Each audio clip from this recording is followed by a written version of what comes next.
МЧС'тин кызматкерлерине, жалпы эле мамлекет кызматкерлерине терең ыраазычылыгыбызды билдиребиз. Алла ыраазы болсун.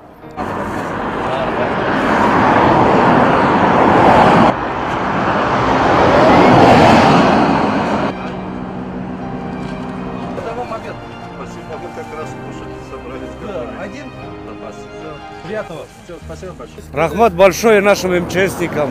Рахмат большое вам всем. От всех лица дальнобойщиков. Ну вот, плов, хлеб, спасибо, кормят. Ждем, уже третий день стоим. Колейка большая, где-то километров 10-15. Еще будем, наверное, до завтрашнего дня стоять.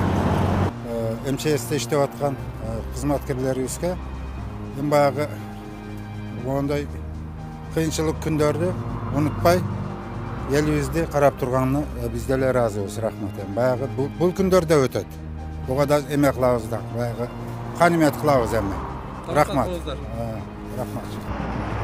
Бүгүн 17 апрель күнгө карата Кыргыз-Казак чек арасында атай кетсек Ак-Тилек постунда 360 даана оор жүк ташуучу автоунаа кезекте турат. Өзгөчө кырдаалдар министрлиги тарабынан кечээ күнү 3 жерге тамактануу пунктун уюштурдук. Бул болсо Ак-Тилек постунун оозуна, экинчиси болсо мына Бишкек-Нары Тору жолунун 31 чакырымына, ошондой эле 33 чакырымына уюштурдук.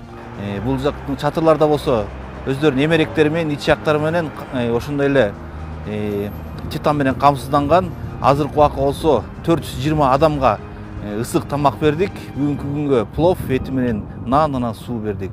Ушу автоунаа менен жеткизип берип атабыз. Анан кечкисин болсо бул жерде күнү түнү иштеп атат. Бул жерде ысык чай, печенье бар, кумшекер, суу, финики дайыма бул жерде бар да, келип чай ичип кетип атышат. Кээ бирөө орозо кармагандар бар. Ошондуктан 420 адамга тамак берилди бүгүн. Ушул ыйык орозонун күнүндө ушул биздин МЧС'тин кызматкерлерине, жалпы эле мамлекет кызматкерлерине терең ыраазычылыгыбызды билдиребиз. Алла ыраазы болсун. Кылган ыйыксандарыңарды, туткан орозоңарды баардыгыңардын, жалпы мусулмандардын орозосун кабыл болушуна тилектешмин.